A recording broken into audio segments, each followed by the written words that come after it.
بسم اللہ الرحمن الرحیم ولو اننا نزلنا الیہم الملائکۃ وکلمہم الموتى وحشرنا علیہم کل شیء قبلا ما كانوا لیؤمنوا الا ان یشاء اللہ ولکن اکثرہم یجہلون۔ اس آیت مبارکہ سے 8ویں پارے کا آغاز ہوتا ہے۔ آج اللہ کی توفیق سے نماز تراویح میں 8واں پارہ پڑھا گیا۔ اللہ تعالیٰ سنانے والے اور سننے والوں کی طرف سے اپنی بارگاہ میں قبول فرمائے۔ پہلی آیت مبارکہ میں ارشاد باری تعالیٰ ہے، اگر ہم ان کی طرف فرشتے اتار دیتے اور ان سے مردے اٹھ کے باتیں کرتے، ہر چیز ہم ان کے سامنے لا کھڑی کرتے، پھر بھی وہ ایمان نہ لاتے سوائے اس کے کہ اللہ چاہے۔ جیسا کہ کل کی گفتگو میں آپ نے سنا کہ یہ صورت مبارکہ ایک ایجابی انداز کے ساتھ آئی ہے۔ سوال کرنا، پوچھنا اور استفسار کرنا، پھر اس کا جواب دینا۔ تو یہ جو ایجاب آیا ہے اللہ کی توحید کے حوالے سے، رسول اکرم صلی اللہ علیہ وسلم کی رسالت کے حوالے سے اور عقیدہ آخرت کے حوالے سے، لہٰذا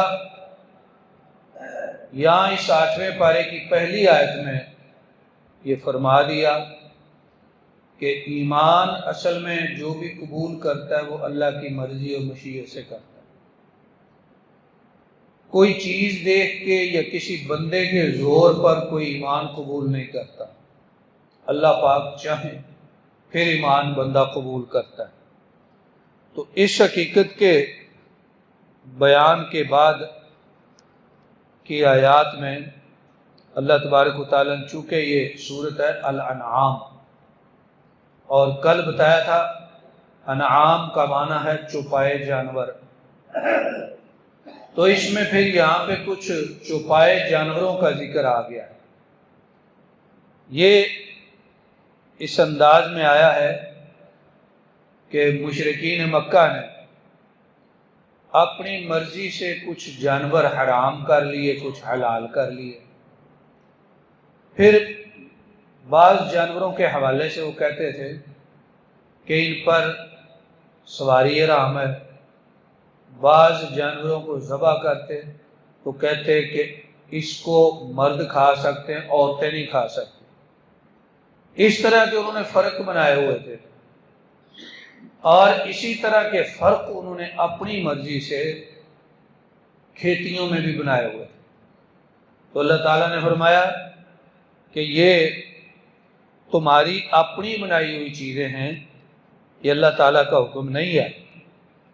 لہذا واضح لفظوں میں ارشاد فرمایا، قُلْ لَا أَجِدُ فِي مَا أُوحِيَ إِلَيَّ مُحَرَّمًا عَلَىٰ طَاعِمٍ يَطْعَمُهُ، فرمایا کہ آپ کہہ دیجئے کہ جو مجھ پر وحی اتاری گئی ہے اس میں کوئی چیز حرام نہیں پاتا جو کسی کھانے والے کے لیے حرام کر دی گئی ہو، سوائے اس کے کہ مردار ہو یا بہنے والا خون ہو یا خنزیر کا گوشت ہو یا وہ جو غیر اللہ کے لیے پکارا گیا۔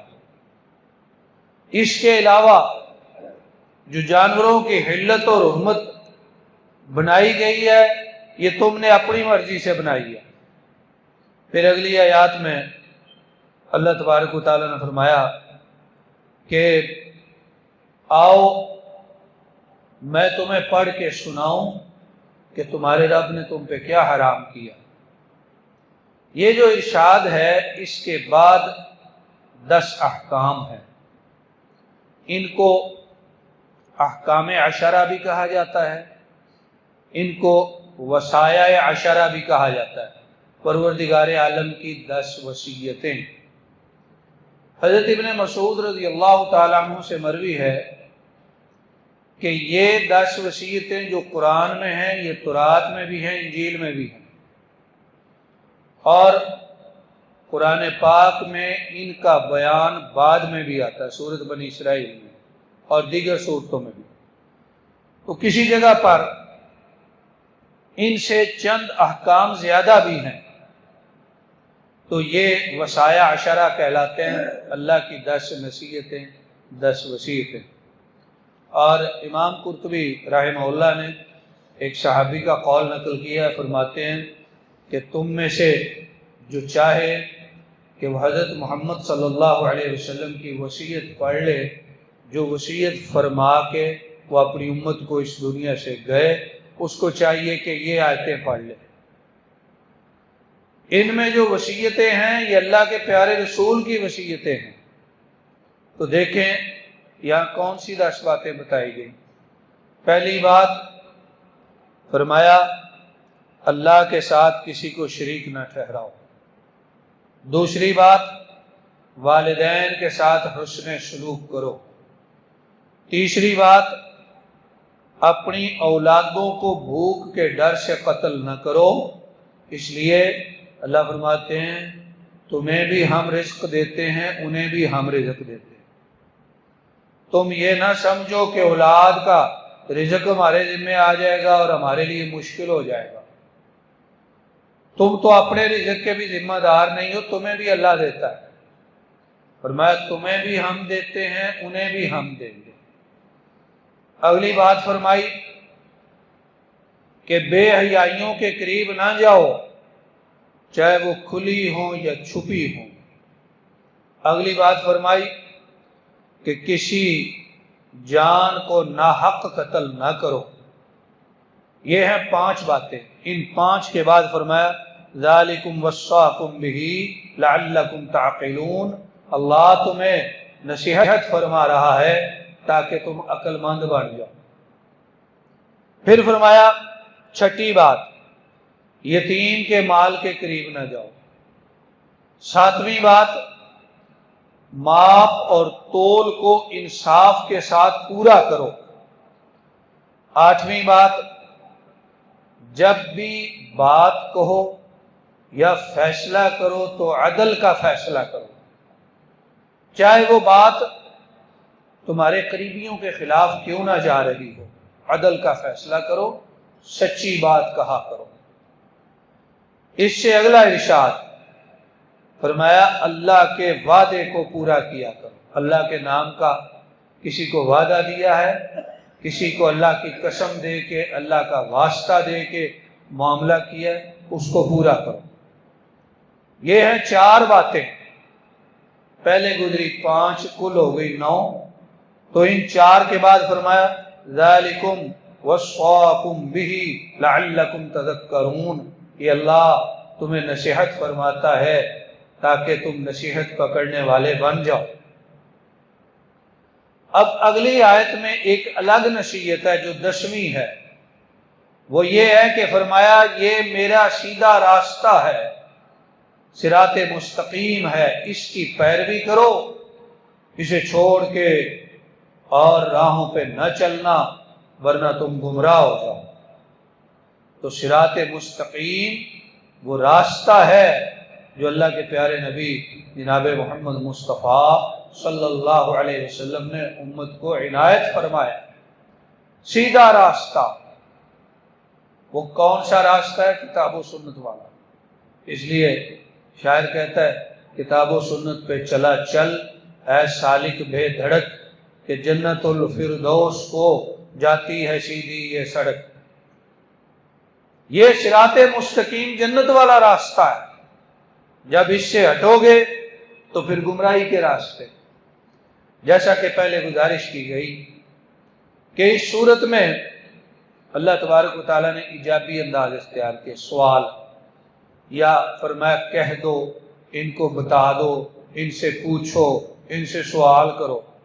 لہذا سورۃ مبارکہ کی آخری آیات میں فرمایا ان سے کہہ دو کہ بے شک میری نماز اور میری قربانی اور میرا جینا اور میرا مرنا سب اس اللہ کے لیے ہے جو جہانوں کا پروردگار ہے، اس کا کوئی شریک نہیں، اور مجھے اسی بات کا حکم دیا گیا ہے اور میں اس کا سب سے پہلا فرما بردار اور ماننے والا ہوں۔ پھر اگلی آیت میں فرمایا آپ ان سے فرما دیجئے کہ کیا میں اللہ کے علاوہ کوئی اور رب تلاش کروں جو کہ ہر چیز کا رب ہے؟ اس رب کے ہوتے ہوئے میں کوئی اور رب چاہوں؟ نہیں، میں اس سچے رب کو ماننے والا ہوں جو ایک الہ۔ تو اس طرح سوال اور ایجاب کے انداز میں یہ صورت مبارکہ شروع سے آخر تک مشتمل ہے، اور یہ اس کی ایک خاص انفرادیت ہے۔ سورت الانعام کا یہاں پر اختتام ہوا، اس کے بعد شروع ہوتی ہے سورت الاعراف۔ سورت الاعراف بھی مدنی سورت ہے۔ اس صورت مبارکہ میں اللہ تبارک و تعالیٰ نے امر رسالت اور توحید اور حشر نشر کا ذکر بڑی تفصیل سے فرمایا ہے۔ یہاں شروع میں ایک بات ارشاد فرمائی کہ والوزن یومئذ الحق، اس دن وزن برحق ہے، قیامت والے دن وزن ہوگا۔ اب وزن کس کا ہوگا؟ اس کے بارے میں احادیث مبارکہ کا مطالعہ ہمیں یہ بتاتا ہے کہ انسانوں کے اعمال کا وزن ہوگا، اعمال کا وزن بھی ہوگا، اور خود انسانوں کا وزن بھی ہوگا، اور انسانوں کے اقوال کا وزن بھی ہوگا، اور انسانوں کے اعمال جس کاغذ پر جس رجسٹر پر لکھے گئے ان کا وزن بھی ہوگا۔ لہذا وزن کے بارے میں مختلف کیفیتیں ہیں اور ان سب کو ماننا ضروری ہے۔ قرآن پاک نے یہاں پہ ایک اجمالی بات بتا دی کہ اس دن کا وزن برحق ہے، وزن ہوگا، اور قرآن نے اسی لیے واضح طور پہ کہا کہ جن کے نیکیوں کے پلڑے بھاری ہو گئے وہ کامیاب ہو جائیں گے، جن کے نیکیوں کے پلڑے ہلکے ہو گئے وہ ناکام ہو جائیں گے۔ ہاں، دو قسم کے لوگوں کا وزن نہیں ہوگا، ایک وہ جو بغیر حساب کے جنت میں جانے والے ہیں، اور ایک وہ جو بغیر حساب کے جہنم میں جانے والے ہیں، ان کا وزن نہیں ہوگا۔ دعا فرمائے اللہ ہمیں پہلوں میں شامل فرمائے، جو بے حساب جنت میں جانے والے ہیں۔ وزن ان کے اعمال کا ہوگا جن کے یہاں نیکیاں اور بدیاں دونوں ہیں، باقی دو گروہ بغیر حساب چلے گئے۔ اور ہمارے پیارے رسول صلی اللہ علیہ وسلم کا یہ ارشاد ہے کہ میری امت میں سے 70,000 بندے ایسے ہوں گے جو بغیر حساب کتاب کے جنت میں جائیں گے، 70,000 بندے۔ تو یہاں فرمایا اس دن کا وزن برحق ہے۔ پھر اگلی آیات میں پروردگار عالم نے حضرت آدم علیہ السلام کی تخلیق کا واقعہ ذکر فرمایا، تھوڑا اشارہ پہلے پارے میں بھی گزرا اور پھر آگے 15ویں پارے میں بھی اشارہ ہے، 23ویں پارے میں بھی اشارہ ہے، لیکن یہاں بات ذرا تفصیل سے آئی ہے دیگر مقامات کی نسبت۔ خلاصہ یہ ہے کہ اللہ تبارک و تعالیٰ نے حضرت آدم علیہ السلام کی تخلیق کا ارادہ فرمایا، فرشتوں کو اطلاع فرمائی، فرشتوں نے کہا اللہ ہم تیری پاکیزگی اور حمد و تسبیح بیان کرنے والے ہیں، اس مخلوق کی کیا ضرورت ہے؟ اللہ نے فرمایا تم وہ نہیں جانتے جو میں جانتا ہوں۔ لہذا آدم کو بنا دیا، پھر سجدہ کروایا، تو ابلیس نے جو جنوں میں سے تھا پرہیزگار بن کے فرشتوں میں شامل کیا گیا تھا، اس نے سجدے سے انکار کر دیا، اسے بارگاہ الہی سے نکال دیا گیا، دھتکار دیا گیا، رائندہ درگاہ الہی ہوا۔ جب نکالا گیا تو کہنے لگا کہ اللہ میں اس آدم جس کو سجدہ نہ کرنے کی پاداش میں مجھے یہاں سے نکالا گیا، میں اس کی اولاد کو بہکاؤں گا، انہیں گمراہ کروں گا۔ اللہ نے فرمایا جاؤ تم اپنا زور لگا لو، جو میرے خالص بندے ہیں ان پر تیرا زور نہیں چلے گا۔ تو شیطان نے اولاد آدم کو بہکانے کے لیے جن باتوں کا اظہار کیا یا بعد میں جو عمل کیے، ان میں سے ایک بڑی بات یہاں قرآن پاک واضح کر رہا ہے، وہ ہے اولاد آدم کو بے حیا بنانا اور بے لباس بنانا۔ قرآن نے یہاں واضح فرمایا اے اولاد آدم، دیکھو ہم نے تمہیں لباس عطا کیا اور یہ لباس تمہیں کئی جگہوں پہ گرمی اور سردی سے بھی بچاتا ہے اور تمہارے اندر پرہیزگاری پیدا کرتا ہے، تمہاری شرمگاہوں کو چھپاتا ہے۔ اور فرمایا اولاد آدم، دیکھو کہیں ایسا نہ ہو کہ شیطان تمہارا لباس اتروانے کی کوشش کرے جیسے اس نے تمہارے ماں باپ کا جنت والا لباس اتروایا تھا۔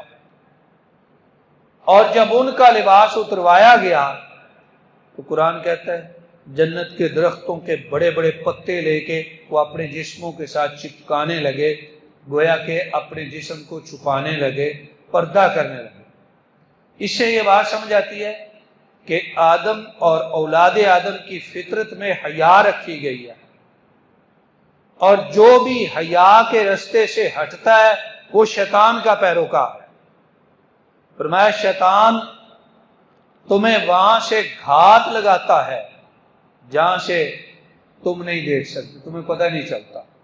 اسی لیے رسول اکرم صلی اللہ علیہ وسلم نے خاص دعا سکھائی، فرمایا جب تم بیت الخلاء میں جاؤ نا، اس سے پہلے دعا پڑھو کہ اللہ میں خبیث جنوں اور جننیوں سے تیری پناہ چاہتا ہوں کہ وہاں انسان بے لباس ہوتا ہے، ننگا ہوتا ہے، اور یہ خبیث جن اور جننیاں اور شیطان کے چیلے، حضور نے فرمایا یلعب بمقاعد بنی آدم، یہ بنو آدم جب ننگے ہوتے ہیں تو یہ ان کے ساتھ کھیلتے ہیں اور انہیں بے حیائی پہ آمادہ کرتے ہیں۔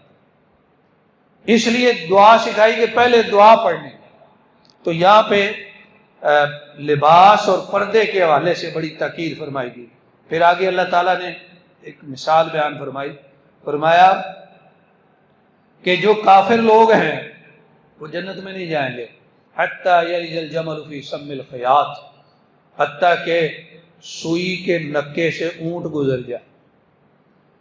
ارشاد گرامی کا مقصد یہ ہے کہ جس طرح سوئی کے نکے سے اونٹ کا گزرنا محال ہے، اس طرح کافر کا جنت میں جانا محال ہے، نہیں جائے گا۔ پھر اگلی آیات میں اللہ تبارک و تعالیٰ نے یہاں تذکرہ فرمایا کچھ اصحاب جنت کا، کچھ اصحاب جہنم کا، اور اس کے درمیان میں ذکر آ گیا اصحاب الاعراف کا، جس کے نام پہ ہے سورۃ الاعراف۔ اعراف کیا ہے؟ جنت اور جہنم کے درمیان ایک مقام ہے، وہاں پہ وہ لوگ رکھے جائیں گے جن کی نیکیاں اور بدیاں بالکل برابر ہوں۔ اب نہ وہ جنت میں جا سکتے ہیں نہ وہ جہنم میں جا سکتے ہیں، بالکل برابر۔ وہ لوگ کون ہیں؟ مفسرین کرام نے مختلف آراء کا اظہار کیا ہے، اور امام قرطبی رحمہ اللہ نے ایک موقوف روایت حضرت ابن عباس سے نقل کی ہے کہ وہ لوگ ہوں گے کہ جنہوں نے اپنے والدین کی اجازت کے بغیر جہاد کیا۔ اب جہاد انہیں جنت میں لے جانا چاہتا ہے، والدین کی نافرمانی جہنم میں لے جانا چاہتی ہے۔ اور اس طرح کے کچھ اور لوگ ہوں گے آراف میں۔